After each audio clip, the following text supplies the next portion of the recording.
Hello friends, कैसे हैं आप लोग। उम्मीद करते हैं अच्छे होंगे। आइए देखिए, पूजा कर रहे हैं हम।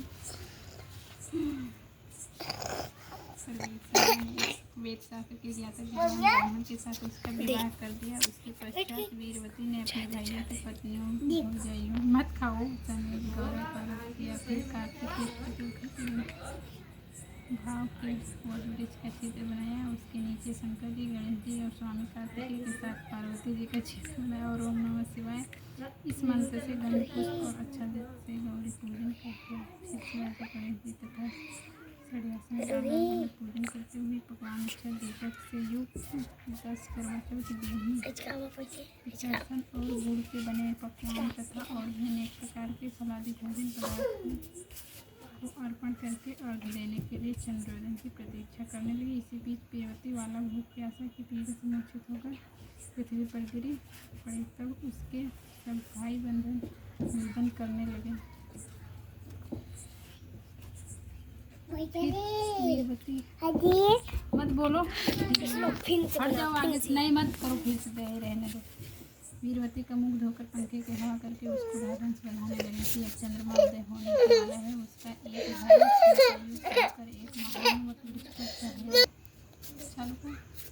धोकर पंखे के हवा करके उसको ढांढस बनाने लगी कि अब चंद्रमा उदय होने की ही वाला है। उसका एक भाई चिंता युक्त होकर एक महान वृक्ष पर चढ़ गया। बहन के प्रेम से दुखी भाई ने जलती हुई लुकारी लेकर चंद्रमा के उदय होने का बहाना कर दिखाया। वीरवती ने चंद्रमा का उदय जानकर दुख का त्याग करके विधि विधान से अर्घ देकर भोजन कर लिया। मत आओ इधर। इस प्रकार व्रत के दूषित हो जाने के कारण उसका पति मर गया। जब वीरवती ने उसके पति को मरा हुआ देखकर पुनः शिवजी का पूजन एक वर्ष तक निराहार रहकर किया। वर्ष के समाप्त होने पर करक चतुर्थी का व्रत उसके भौजाइयों ने किया। वीरवती ने भी उपरोक्त विधान से व्रत किया। जब इस दिन वे दंड कन्याओं के साथ व्रत करने के लिए स्वयं स्वर्ग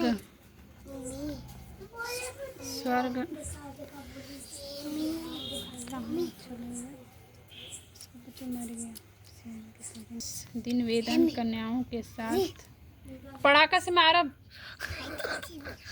हाँ भाई आई इंद्राणी से अपने पति के घर आई तो मेरे पति मृत्यु को प्राप्त हो चुके थे। मैं नहीं जानती कि आप की किस पाप के कर्म से हट जाओ श्रेष्ठी मुझको यह फल मिलता है। हे महतेश्वरी, हमारे भाग्य से आप यहाँ आ गई हैं, सो मेरे पति को जीवित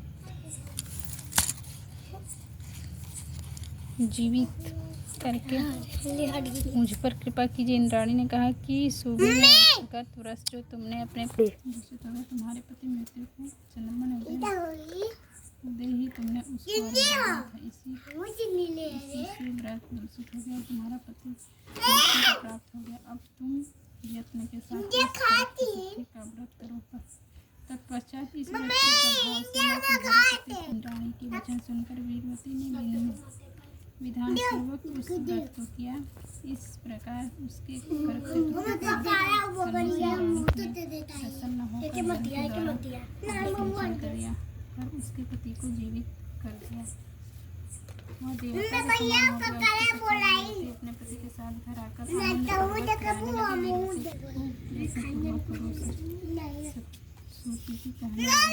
ऋषियों इस प्रकार श्री कृष्ण के वचनों को सुनकर द्रौपदी ने इस करवा चौथ का व्रत किया।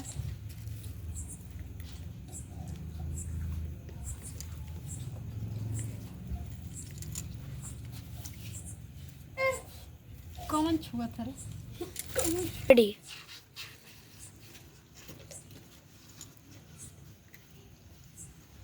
व्रत किया। इस प्रकार उसके कारक चतुर्थी का व्रत करने से इंद्राणी प्रसन्न होकर जल के द्वारा भी सिंचन करके उसके पति को जीवित कर दिया। वह देवता के समान हो गया। उसके पश्चात वीरवती ने अपने पति के साथ घर आकर आनंद पूर्वक रहने लगी। वीरवती के व्रत के प्रभाव से उसका पति धनवान पुत्र तथा आयु को प्राप्त हुआ। इसलिए तुम भी इस व्रत को यत्न पूर्वक करो।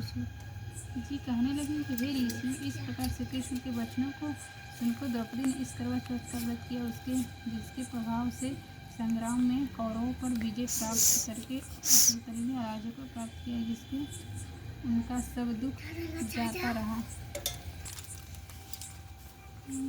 करवा चौथ व्रत का दूसरी कहानी। एक साहूकार था जिसके बेटे और बेटी थी। सात भाई और बहन थे, एक साथ बैठकर भोजन करते थे। चौथ का व्रत आया तो भाई बोला कि बहन आओ भोजन करें। बहन बोली कि आज करवा चौथ का व्रत है, चाँद उगने पर ही खाऊंगी। तब भाई ने सोचा कि चाँद उगने पर बहन भूखी रहेगी, तो एक भाई ने दिया जलाया, दूसरे भाई ने छन्नी लेकर उसको ढका और नकली चाँद दिखाकर बहन से कहने लगे कि चल चाँद उग गया है, अर्घ दे ले। बहन अपनी भाभियों से कहने लगी कि चलो अर्घ दे। तो उसकी भाभियाँ बोली तुम्हारा चाँद उगा होगा, हमारा चाँद तो रात को उगेगा। बहन ने तब अकेले ही अर्घ दे दिया और खाने लगी। तो पहले गिलास में बाल आ गया, दूसरे गिलास में कंकड़ आया और तीसरा गिलास मुँह की ओर किया तो उसके ससुराल में संदेशा आया कि उसका पति बहुत बीमार है, जल्दी भेजो। माँ ने सभी लड़की को विदा किया तो कहा कि रास्ते में जो मिले उसके पाँव लगना और जो कोई सुहाग का आशीष दे तो उसके कंधे से गांठ लगाकर उसे कुछ रुपए देना। बहन जब भाइयों से विदा हुई तो रास्ते में जो मिला उसे यह आशीष दिया कि तुम 7 भाइयों की बहन हो, तुम्हारे भाई सुखी रहे और तुम इसका सुख देखो। सुहाग का आशीष किसी ने भी नहीं दिया। जब वह ससुराल पहुँची तो दरवाजे पर उसकी छोटी ननद खड़ी थी। वह उसके पाँव लगी तो उसने कहा कि सुहागिन रहो, सपूती हो। तो उसने यह सुनकर पल्ले से लात बांधी, ननद को सोने का सिक्का दिया। और जब भीतर गई तो सासू ने कहा कि पति धरती पर पड़ा है, तो वह उसके पास जाकर उसकी सेवा करने लगी। सेवा करने के लिए बैठ गई। बाद में सासू ने सास के हाथ बहुत कुछ रोटियां भेज दी। इस प्रकार के समय बीतते बीतते मार्गशीर्ष की चौथ आई। तो चौथ माता बोली करवा ले ले भाइयों की प्यारी, करवा ले ले। लेकिन इधर माता उधर भी घुमा के कर दी छतों। तो जब उसे चौथ माता नहीं दिखलाई दी तो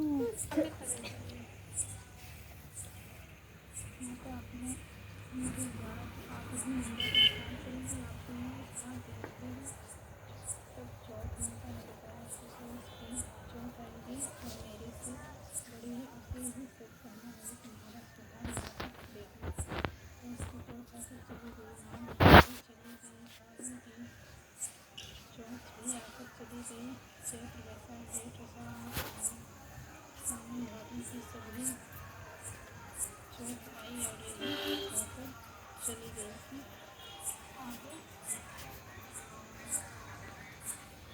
आगे आने वाली को कहना। असोज की चौथ आई तो उसने बताया कि कार्तिक की चौथ नाराज है, इसीलिए तुम्हारा सुहाग लिया है, वही वापस कर सकती है।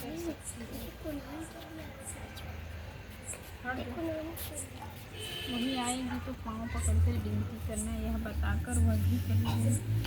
जब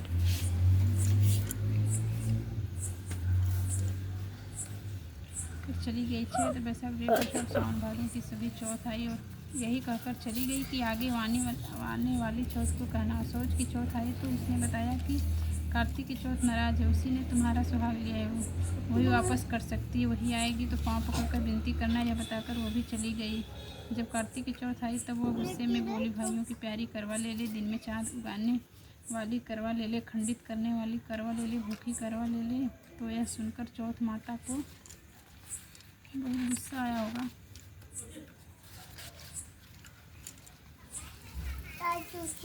देखकर उनके पाँव पकड़कर गिरने लगी, हे चौथ माता उधर रहो, मेरा सुहाग तुम्हारे हाथों में है, बेटा। तो माता बोली, प्यारी मेरी, जो मुझसे भूल हुई है उसे क्षमा कर दो, भूल नहीं करूँगी। तो चौथ माता ने प्रसन्न होकर आँखों से काजल, नाखूनों में से मेहंदी और टीके में से रोली लेकर छोटी उंगली से उसके आदमी पर छींटा दिया। तो वह उठकर बैठ गया और बोला कि आज मैं बहुत सोया हुआ। बोली, क्या सोए, मुझे तो 12 महीने हो गए, अब जाकर चौथ माता ने मेरा सुहाग लौटाया। तब उसने कहा कि जल्दी से माता का पूजन करो। जब चौथ की कहानी सुनी, करवा पूजन किया तो प्रसाद खाकर दोनों पति पत्नी चौपड़ खेलने बैठ गए। नीचे से दासी आई, उसने उन दोनों को चौपड़ पाँचों से खेलते देखा तो उसने सासू जी को जाकर बताया, तब से